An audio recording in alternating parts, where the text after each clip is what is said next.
I could kill you by thrusting my 2 fingers through the bottom of your head. You still acting? Because this is believable. Do I get the job? You decide. Do I get your job? Do I get your job? Do I get your job? Do I get your job? Do I get your job? Do I get your job? Okay. I'm the hero Of this?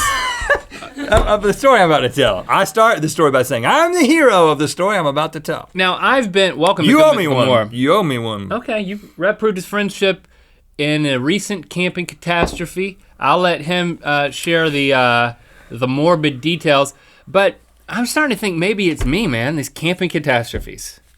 You get hurt a lot. You go camping with your family, nothing happens, including fun. Yeah, we don't get killed. Yeah, no. We don't get killed. No one get killed. Sudden expected camping death syndrome. It's called callback. Okay, so we went camping, 3 families. Actually, our wives went out of town, and so the 2 of us, along with our friend Mom's weekend away. Let the ladies have some time away from the children. Right. And it was us and our friend Joseph. And then 9 children. Yeah, 9 children. So 3, I've got 2. 4, well, 5, no, you're doing the math 6, wrong. 7. There was a 8. dog.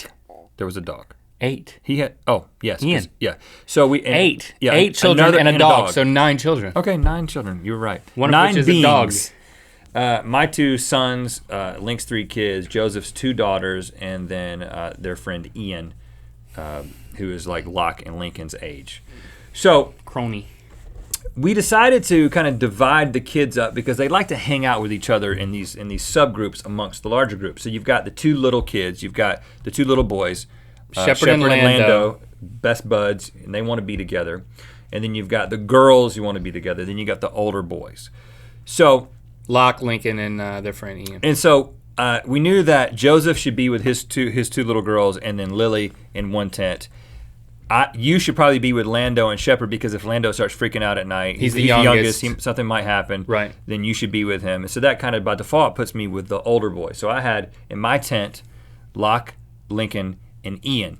Now, it was a weird evening to start with. First of all, we had a guy come up to us and tell us that we had to put the dog on a leash. Chaz is the dog is a corgi, and he like comes up to the this happiest guy. corgi. Yeah, corgis ain't never done no harm to nobody.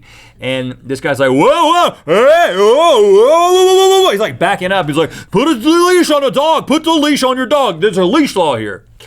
So that was the first kind of misstep. Made another camper mad. And then the second thing was, Lily and the girls, they went and gathered all the materials for a fire. Wood. They're like spinning up, getting all this wood and straw, and they're so excited about starting the fire. That's what camping's about. And then they build like the little teepee with the straw underneath. Like, can we start the fire? No, not yet. Can we start the fire? No, it's 4:00. No, can we start the fire? No. And then finally I'm like, girls, you can start the fire. Yeah. So then get in there, start the fire.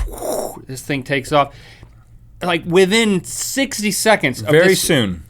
all of a sudden, dude in a Prius with a logo on the side. A logo that said Forest Service on it, so it was a legit. Busts out of his car, runs up to our camp. It's like, hey, you cannot have a fire. You have to put the fire out right now. Yeah. And the dude was worked up big time. And we were like, sorry, we didn't know. We'll put it out. And he's like, right now. Turns out that, there's this, obviously there's the big drought in California. You can't have campfires even at designated campsites right now, at least in the Los Padres National Forest. Because typically you can't have campfires except in a designated fire ring, which is what we were doing. Yeah, we thought, we can have it in the fire ring, but no, right now, no fires at all at this particular campsite. That really takes the wind out of your sails. It takes the fire out of the campsite. Literally. Which is a big deal. But it only takes a spark to start a forest fire. Yeah, so I understand the philosophy, and we're on board with Smokey the Bear. So, but the thing that we were told is that we could use our Coleman stove that we both had. Joseph had one, so we actually ended up roasting marshmallows on a Coleman stove, which, it's better than nothing.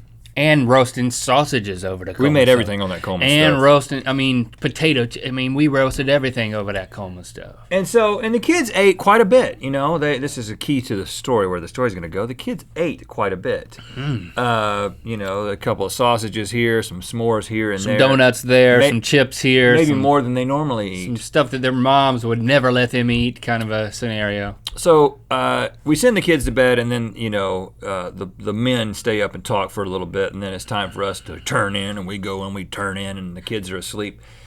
And I get on my air mattress, I put my earplugs in. I do not camp without earplugs, and I know you don't either. I had earplugs It is a big deal, and I put a toboggan, not for warmth, but for no sight, toboggan down over my eyes, so I am in a cocoon of warmth and silence and darkness. That is disturbed at about 3 a.m. when I hear the sound of retching. Sounded a lot like Link retching, but like a younger version of Link.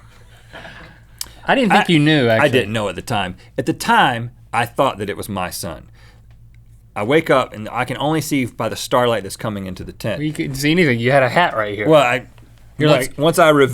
earplugs out, I'm in the world, and I see a child standing at the face of the tent, and there is a liner for, you can unzip an inner part of the door to let a window appear. You know, there's a mesh window in the door. Let a flap come down, so then there's a mesh window, but the door is still shut. We had that mesh window kind of half undone, and I see a child pulling that flap back and vomiting into the flap. So technically vomiting into the tent and outside of the tent at the same time. Could have been worse. And I'm like, Locke!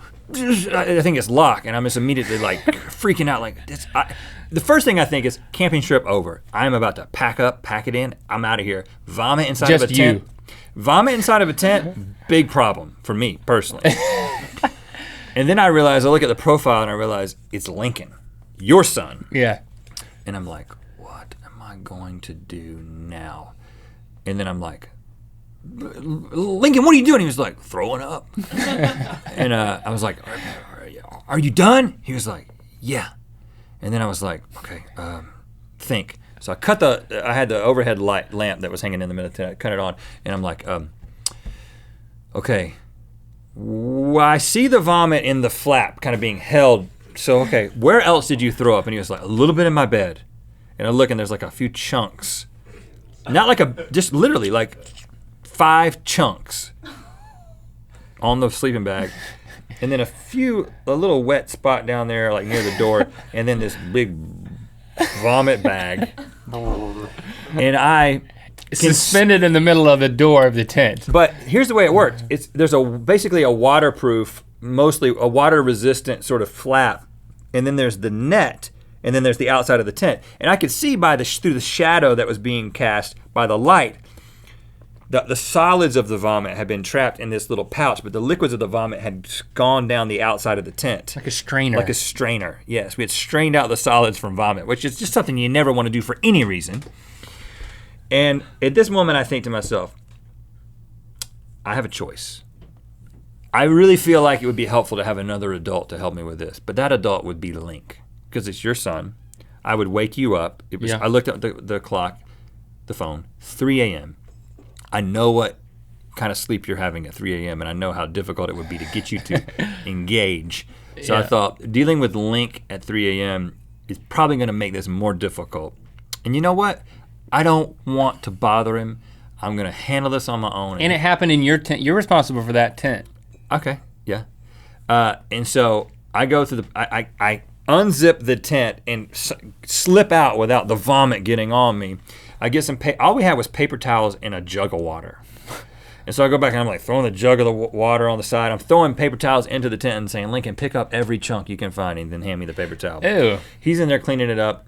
And all the other boys are awake now too. Oh, they're all awake and they just think it's the craziest thing ever. They're like, this is the craziest camping trip. Couldn't have had a fire. Lincoln's throwing up in the tent. You know, they love it. They love it. And I will say, credit to your son, it did not smell that bad. I wanted to throw up while I was cleaning the throw up. Mm-hmm.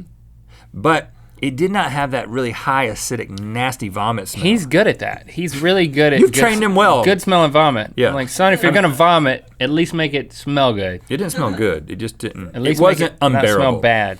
But I did have to pull that flap back and take a paper towel and rake all the solids out.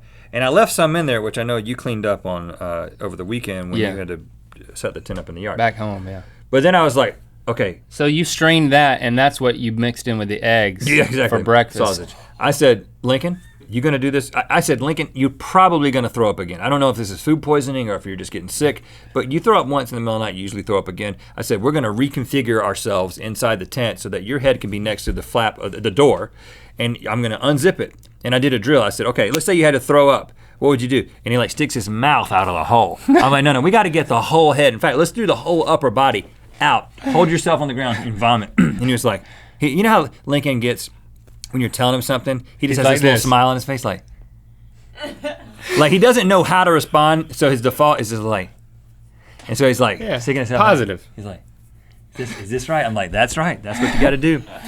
He didn't throw up again, but we wake up in the morning, and of course the kids tell you the episode, and now you owe me big time. Like, what?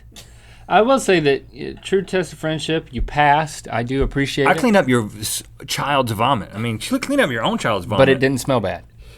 I mean, it wasn't pleasant. I do appreciate it. You did great work, and I would like to think I would have cleaned up Shepard's vomit if it was in my tent that I was in charge of. But I can't say. Oh, because you would have woke me up, huh? I don't know. I don't know. I gotta think about it. Now you won't wake me up though. Now I can't because I owe you. Yeah. But I do appreciate that. Next time any one of my family members vomits, I'm gonna call you up, even if you're not there. If my wife vomits, I'm gonna be like, hold on, baby, hold that in. Link's gotta come over and deal with this to pay me back. Yeah, I took the tent out and hosed it all down when I got home, and there was still a good. There was some chunks. They were like dry roasted chunks by this point. Tasted kind of like camping.